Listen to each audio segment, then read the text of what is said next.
this episode of Savannah's Nooks and Crannies. Today, we are going to Savannah's most dog-friendly locations. I can't wait to go. Where are we going to, Tom? We're checking out 3 awesome spots with the Savannah Wolfhound. And we're going to Oliver Bentleys, we're going to the B&D Burgers outside of City Market, and we're checking out Service Brewing Company. To be honest with you, I know that Savannah is super dog-friendly, but I didn't realize that these places actually cater to dogs, so super excited, man. Let's go check it out. Let's check it out.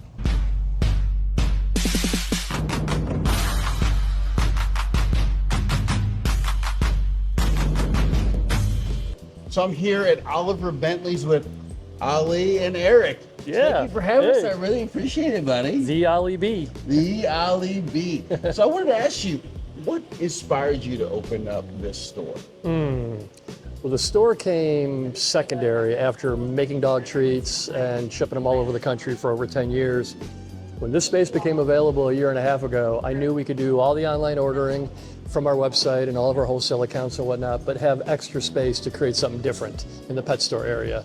We're the country's first ever dog deli. Right, I saw that. It's super awesome. So explain the dog deli to me. So Yeah. how does that work? Well, I was thinking that in the pet area, because of the ease of getting almost anything you need online, to have an actual physical location kind of has to be a destination. It has to be an experience. Okay, yeah, no doubt. This is definitely an experience for sure if you come in here. I've always done freeze-dried, love single ingredient, love organic. So I thought, let's create a dog deli. Humans have delis, so let's do some freeze-dried. You know, duck heads to duck necks, bison liver, pork liver, yeah. Well, I know it's important for you guys to use organic ingredients and for you guys to be gluten-free. Why the gluten-free? That was because one of my dogs, makers, a black lab of mine, was fine until about age 8. And age 8, he went gluten intolerant. Then he developed a chicken protein allergy. Oh, okay. So our original biscuits in the brown bags, what we call Ali B biscuits, that recipe was something that took me 2 years to develop. That it was because my black lab couldn't eat anything. So how long has Ali been with you? Well, this is Ali B the second, actually. We call him OB2. The original Oliver Bentley actually passed away in 2018. Okay. And it turns out, ironically enough, this little guy is the grandson of the first Oliver Bentley. How did you find that out? Through the breeder in Augusta. Yeah, cool. yeah. Oh, wow, so you get to carry on the legacy. Yeah, so he's second generation family business. So I see that you not only dog treats, but you guys also do like food toppers that are also nutritious and they have different qualities to them. Yeah. What made you guys decide to do something like that? The food topper came from necessity, just like the recipe for the dog treats. And the necessity was, as Makers was getting older, he was getting more finicky. Okay. So had to entice him with something, and was just finding random things to put on the food. And then I thought, well, why not make what I'm putting on the food to try to get him to eat be nutritious? Right. So that's why we have a whole line of food toppers, and that's why the dog deli items we use as food toppers. We have powdered versions of almost everything in the dog deli that you could sprinkle on the dog's food. So yeah. That's great. And then also you guys have a historic walking tour? Yeah. How did that come about? Yeah. And who are you? Do you do the tours or is it I somebody else? do about 1-2 tours. I did one this morning. I do about 2 tours a week. Oh, Yeah, wow. yeah, we have a handful of tour guides. That started because 8-9 years ago, we had a little shop down on Wright Square, a little tiny place, and we were only selling our treats and our soap and our food toppers. And people were coming in, traveling with their dogs, asking, well, you live here, we want to take a walking tour. What tour should we take? Right. After recommending other tours, I'm not real bright, but I figured let's just start a specialty tour just for pet parents. Yeah. And now, fast forward all these years later, there's a picture of me and Abby Girl giving a tour that's a billboard on I-95. The city of Savannah uses a picture of me giving the tour for their tourism campaign. So that's crazy. Bentleys. We are here with none other than Caitlin at Sully and Roshin, right? Caitlin, for those who don't know, runs Savannah Wolfhound, one of the most popular pup influencers here in the Savannah Instagram space and Facebook page. So, Caitlin, let's get right into it. So, let's give us a little bit of the story of both. Give us a little bit of a brief history of Sully and Roshin. All right, so Sully is an attempt to start wrestling here. Sully is a 5.5-year-old Irish Wolfhound. Okay. He is my second Wolfhound. Okay, so you've had one already. I did. With Roshin, she is brand new to us. We got her about 4 weeks ago now. 4 weeks? 4 weeks ago, yeah. So she is 6 months old. Okay. It's crazy because people see her walking down the street and they're like, wait a second, this is a baby? And I'm like, I know, she's gigantic. Yeah. Now let me ask you this, what to you, as an owner of 2 Irish Wolfhounds, makes this place so unique? So walking in here the first time, I was like, holy moly, this place is amazing. Like the fact that you can come in, you know, if your dog is okay off leash, you know, you're able to unclip your dog and let your dog kind of roam around the store. So Sully generally is allowed to roam because I don't have to worry about him, although he's tall enough to snag, you know, the treats off the tables and everything. He's generally pretty good about not doing that. Roshin, not so much. She's got a little bit of learning to do. She's also a young pup. She's a baby, so you know, we'll give her some grace. Yeah. But you know, just the fact that it's this big open space and there's so many different things going on. You know, there's the store portion, which is the dog deli. There's you know, the portion over there where you can sit and relax. Yep. People are able to come and hang out. And you don't even necessarily have to have your dog with you. You know. Yes, it's comfortable enough, because I think a lot of the times from a perspective of someone that may not have dogs is the fact that why am I going to go to a place if it's not human friendly, right? Because we talk about dog friendly, but if it's not human friendly, and exactly. We had such a good time here. The puppies are ready to go. I'm getting a little hungry. Are you? Starving. All right, so let's check out B&D Burgers over on City Market. All right, sounds good.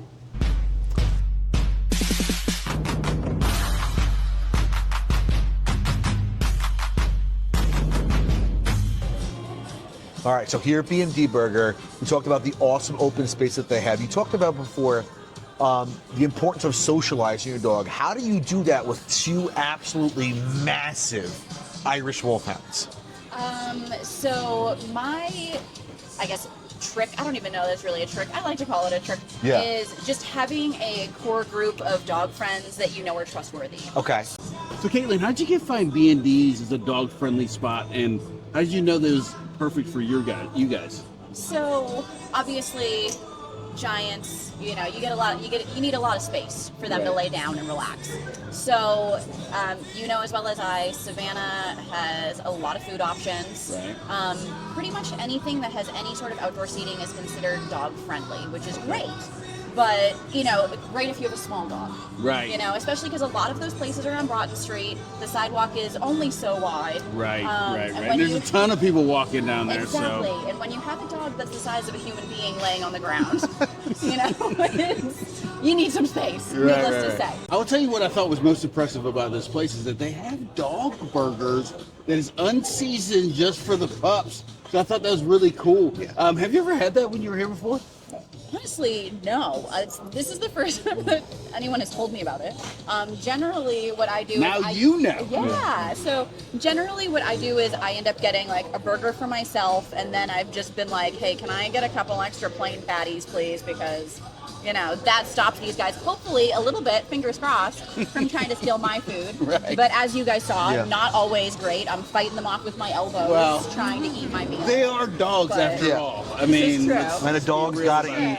This is true. I mean, you saw Sully tried to snag some of your curly fries. You know, she was over here trying to snag something off your plate. I don't even know. Yeah, maybe it was an onion, maybe it was a carrot, who knows? It was something. But they, I do promise that normally they're not this bad because they know at home, you know, if they're in the kitchen with me while I'm eating, they need to be lying down on the ground. So I do apologize. They get some you bad don't have to manners. apologize. I have children, so I know how that goes. So we had a great time here at B&D's. Great wide open spot. Love the ambiance. Huge big screen going on right now with the game on there. But now we're going to Service Brewing Company where they also have big screens and they are also dog friendly. So let's go check it out.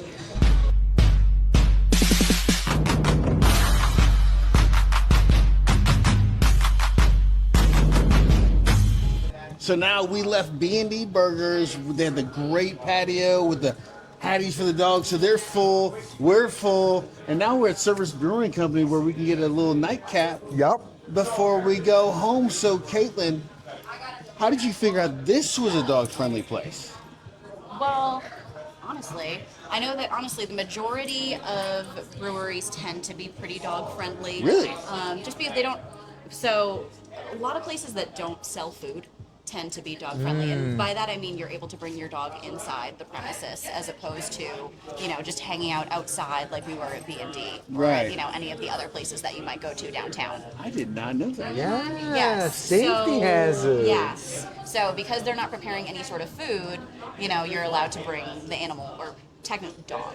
I'm probably not, if you were to bring like a goat or something, they're probably not going to let that in. But Why? dogs, What's wrong with it? We need to do goat-friendly Could you places in imagine? Yeah, Savannah. next I'm video, like- Next goats. Nooks and I'm Crannies. trying to think like who do I know that might have a goat that you guys can like borrow? Drag along. Could you imagine? That would be crazy. But no, because a lot of the times the breweries are they'll have the food trucks that come, and Yep. so that's their source of food. Right.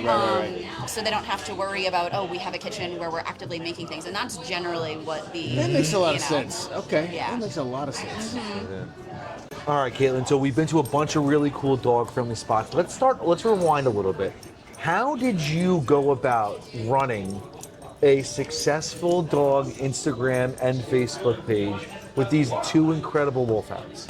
So I had originally started my Instagram page back in, I want to say like 2016. Oh my gosh. Which is a lifetime ago. That's basically, like Feels like when- forever ago. right? Yeah. It's like when Instagram basically Yeah. like first started, and it was like they only had like the 3 filters that you could use. Yes, and- Valencia. Exactly. Uh-huh. Exactly.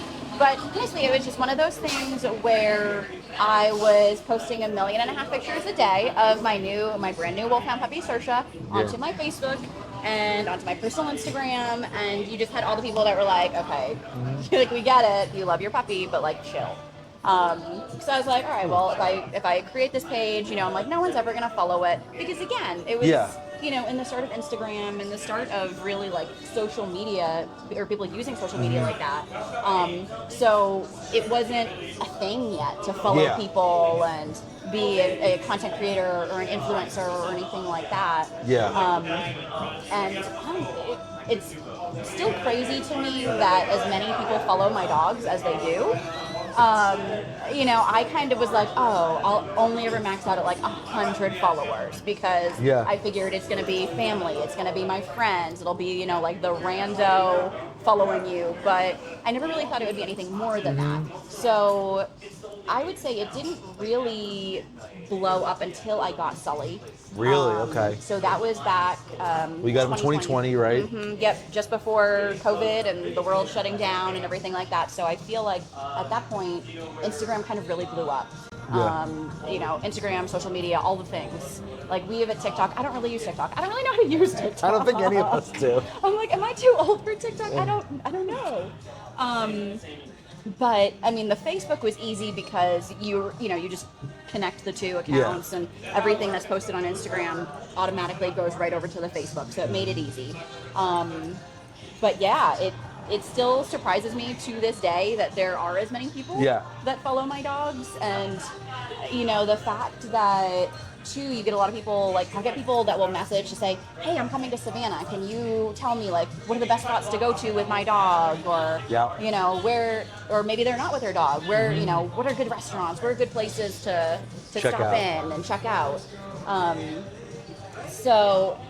But honestly, I think the craziest story was I was walking down Broughton Street one day with Saoirse, so still, the page was in its infancy, didn't really have that many followers, but I had some guy stop me, and he said, hey, might be a weird question, but is your dog on Instagram? And I said, What a question to and ask, so right? I go, well, not really that weird of a question, because clearly I made the page, Yeah. whatever, and I go, but yeah, she is, do you follow her? And he goes, yeah, and he goes, but the weirdest thing is, he goes, I live in Montana. I'm here for the weekend. Like, what are the chances that I would have run into you? Holy And so I was smokes. like, oh, yeah, no, that's a little crazy, to say the least. But other than that, I mean, we do have, you can see on Rosie's harness, she's got the Instagram account. Oh, sorry. Scared her. She was like, oh my gosh, what just happened? All right, put this back on. And I gotta put it back on. It's fine. You can just, I'll fix it later. It's back. But it is it's still very interesting because you get a lot of people that understand like, oh, this person is a big influencer, content creator, etc. And they're still confused by the idea of an animal being an influencer. Well, because your dogs are famous, right? Like, I call them Savannah celebrities. I don't know that they're really famous outside of no, but Savannah, it's a staple. It's a but- staple of like if you're following popular Instagram accounts, right? Like one that comes up is like not just for the viewer base, but the Savannah Wolfhound is a very popularized page, and like restaurants and other local establishments follow it, and like. You've been stopped before, you know what I mean? Like, we have the common connection with shout out Sarah from the Host the City podcast. Absolutely. But you know, she was like, "Oh yeah, I got to meet Sully, and I got to Yes. meet Caitlin from Yes. the Savannah Wolfhound." It's a real thing. Like the connections are there, and it's weird because I don't know if you feel the same way. Like, it's this weird level of like D-list celebrity, right? Like Yes. you're not like actually famous enough to do anything, Yes. but like you're recognizable to a certain span of community. Yeah, people are like, wait a second, I know that dog. Yeah. And it is funny because we'll go to, it's okay, Rosie. We'll go to, say, like, Home Depot, right? Yeah. And so he's been enough times that they know him. My dad is like a Home Depot celebrity, so now as a result, Sully is a Home Depot celebrity yeah. because the two of them will go together. And you know, I'll go and I'm just there to buy like a box of nails, okay? Yeah. And they're like, well, where's the dog? Why didn't you bring the dog? And I'm like, Yeah, right. okay, first off, it's my money. Yeah. You know, it's fine. But it just cracks me up that all these people know him or know of him, and now, you know, her, the whole thing, it's just, I don't know. Like I say, it's still Yeah. so crazy to me that there are all these people who know my dogs. Yeah. You know? Recognizable. Exactly. I mean, they're a breed that's not common, so Yeah. there's that, of course. But the fact that you know you can go somewhere and people are like, "Oh, your dog's on Instagram," and I'm like, "How did you know? How did you know, right? Wait a second. And that's it for this episode of Savannah's Nooks and Crannies. Where we find the good stuff, one bite at a time. And I want to say thank you so much, Caitlin, for taking us on the dog-friendly tour of Savannah. And if you like Irish Wolfhounds, please follow her Instagram page. What's your Instagram page? Super easy, just the Savannah Wolfhound. All right, and if you guys like our content, please like, share, follow, get on our Instagram page too, and share everything. So stay curious. And stay hungry.